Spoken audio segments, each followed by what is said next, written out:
Hello everyone, it is Anubis here, and today we will be starting something new on the channel, a series where each of us is going to review our own personal decks.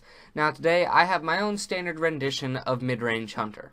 Now as you can see up at the top here, I have a lot of low cost cards to start off with. Now most of these are going to be able to help build up Scavenging Hyena, which is also going to draw a lot of attention away from the end game cards like Swamp King Dread and King Crush. Even then, using these cards, if you're fast enough and you get lucky enough to draw the low cards like Jeweled Macaw, which is just going to randomly choose cards for you. Now, honestly, Jeweled Macaw I think is a little bit overpowered right now, but it works really well in this deck. By the way, these are going to upgrade Scavenging Hyena whenever they die, which will then be powerful cards that aren't your legendaries. Now, you don't have to use the legendaries. In a lot of cases, you can use... Let me pull up the crafting, sorry. In a lot of cases, you can use Call of the Wild, which is another good replacement if you don't have the dust in order to get your two legendaries here. Now, if anything, you don't really end up needing King Crush. I just happen to have him, so I thought it was best to keep him there.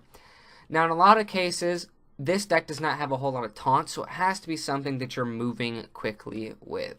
Now, the only taunt that you really have here is Nesting Rock and the ability for Houndmaster to give somebody taunt.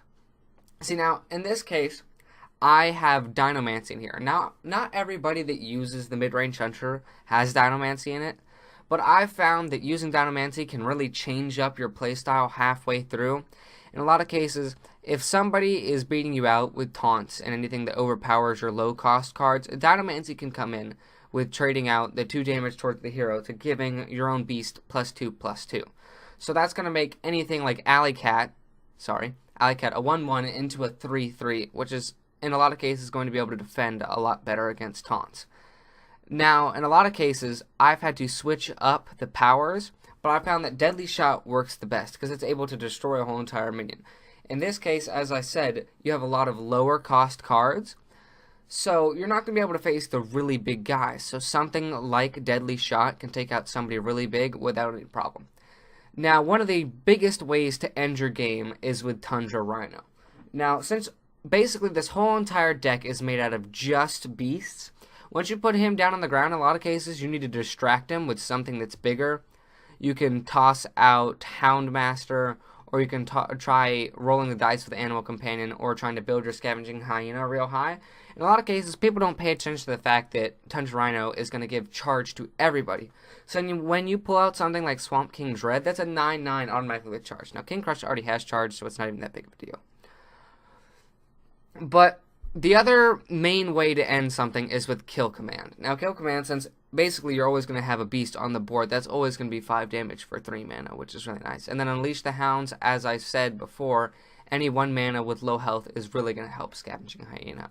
Now, the only difference from other ones is Stampede. Now, not every single person has Stampede, but it can also really help you out. Stampede is each time you play a beast during the turn, it's going to add another beast to your hand. So in a lot of cases, this needs to be played at the end of the game when you have a lot of mana, because you can toss down a 1 mana Jeweled Macaw or Fiery Bat or Alley Cat, and that'll basically give you a new card. And if you only have one, because a lot of times it's nice to stock up so that you can just play all of those and get a bunch of new ones when you're running out of cards, because this deck has almost no cards that actually draw cards for you. So if you run out, that's where Stampede comes in handy. Now, this deck, for the most part, is relatively cheap, especially if you're getting rid of the 2 legendaries, as they are not necessary.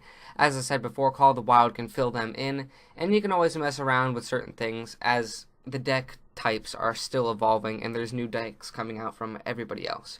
But I thought this was just my favorite so far, and so far it's helped me get to rank 15, and I'm still continuing on.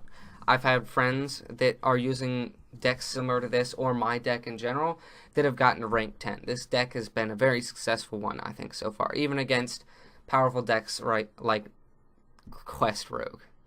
Now, I'm sorry for stumbling just because I'm trying to get so much information out, but I hope you all enjoyed this one. I will be having other videos come out just by me, or by Hate, or by Kiddo, and those will each be coming out sporadically. Now, these aren't going to be regularly scheduled as they are sort of just based on when we get a new deck or which ones we like.